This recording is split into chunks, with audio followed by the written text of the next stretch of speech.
Yes, people, it's a beautiful Wednesday morning, and I'm in the garage, 10 a.m.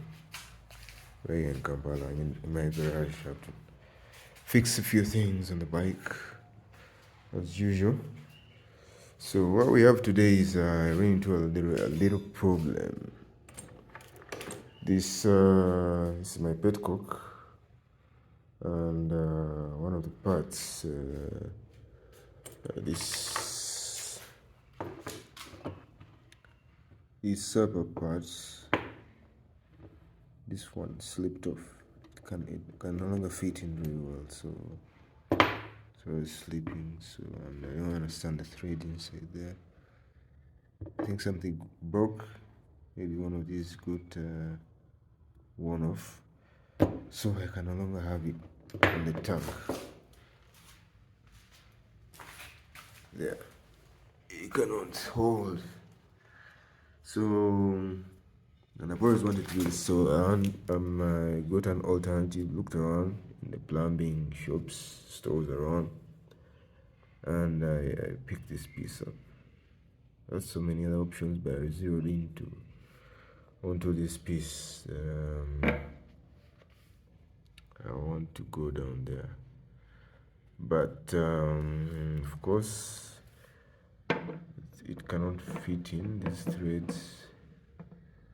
This one seems a little wide for this, so and I can't cut more threads here. My tops and dies, I don't have any dies to that diameter to cut more threads here. So what I need to do is this. I got this adapter piece, so I'm going to cut off this upper part, cut off this as well here, and weld this onto here. So yeah, pray for me because of course I have a quality machine, and these are not, they don't do clean work, but I have to work with it. Since this is a heavy piece, I pretty sure I could. So I tested it, and it's the magnet. I don't know which metal it is, but the magnet attaches very well. Must be mostly iron, maybe. Yeah. So it should weld on to this steel. So yeah, let's see. I've also just picked up this braided hose from the plumbing shop, so this could go down here like that, and that piece up there like that. So, and also the goal is to make sure this is not as long as it, otherwise it won't fit under my tank. Now it won't fit down here, so I may have to add on another, maybe some nuts to increase the height so that my new petcock fits under there. So yeah, that's my huddle this morning. Let's see how it goes. It would have been nice to put the petcock on the outside like this. Would have been much more better aesthetically, also because this stuff looks nice, kind of old school in a way. Also the braided hose would look nice outside. So let's see about that. Yeah, should work. But yeah, in my other projects I will have some good where to start from. Braided hose is supposed to be a bit nice outside like that. Can be seen. So yeah, let me put away the camera and start go to work. Otherwise, I'd also tried this other hose. You can see the gas reacted to the gas.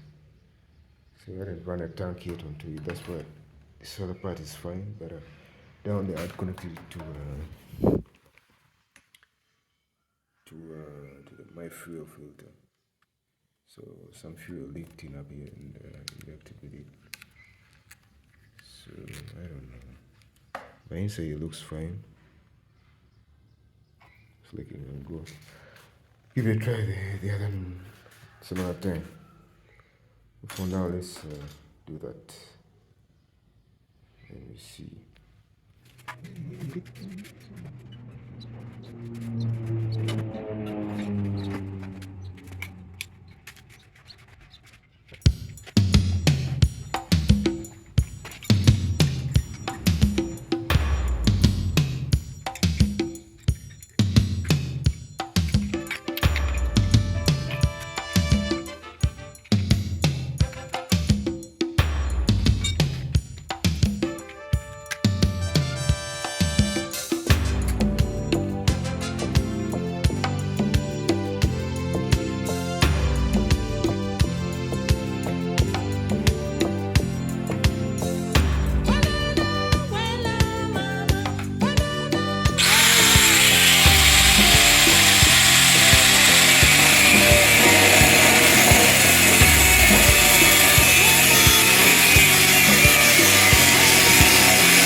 Yeah, so this is so far what we have. What we have here is after welding and then after using some two-piece adhesives, because welding alone could not do the job. Of course, arc welding cannot get as precise as the other kinds of welding, MIG and TIG and everything else. So yeah, I used to fill in the holes with some epoxy, some adhesive. This is what I used. So I mixed it up and I had to fill the leaking parts. Almost done like 3 takes on it, 3 mixes. I need to test again if it links. So yeah, that is where we but yeah, I think this is the last time I'm going to be welding gas tank using arc welding. Yeah, I'm not doing this again. So yeah, yesterday I managed to find a solution to the long petcock I was trying to put under the tank. So it was rather too long. So I skipped for wind. Or yeah, I went over the petcock. And that's what I got. I just installed the line, fuel line, that hose, the braided hose I got from the plumber, direct onto the tank. Yeah, as you can see there, it's directly onto the tank. So there's no petcock on the bike, so yeah, I don't think there's a problem. I'm just removing it and it's a little bit of a problem. You might lose some gas when you installing and reinstalling and removing it, and because the way bobas are, so I was ready to rip things apart. So, but yeah, that's it. But now, since I reinstalled the tank, I rode it this morning, but then still have some issues. I ran into some other issues. Also, now that it's dripping gas down there, you see, on the right hand side of the carburetor. So I have to remove it again and check the float, compartment, the float, and probably has some rust, so I have to remove that. So my other issue is that the bike, when I gave it a ride, took it for a test ride, it was it was road right, but then after some time it started losing power and doing those how could I call them, skips, or when you pull the throttle and it doesn't give you that much the power it's supposed to give. So that happened a few times, a couple of times, and yeah, at first I thought it was because I had put off the fan. My fan is always the one on the radiator is always on, but I had put it off and I rode. I went to the highway without. So I thought maybe it was the heating. So I turned on the fan, and things seemed to be alright. But then after some time, my second test ride, the power losing came back. So I don't know. I think the regulator that I just got the other day, it was second hand, but I don't know if that works. I have to test it. I want to test it. So I'm also thinking the stator is not.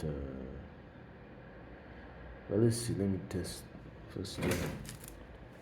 Deal with the carburetor, the leaking one, and then move to the stator or regulator. Let me see. Yeah. Thanks for watching. Let's see.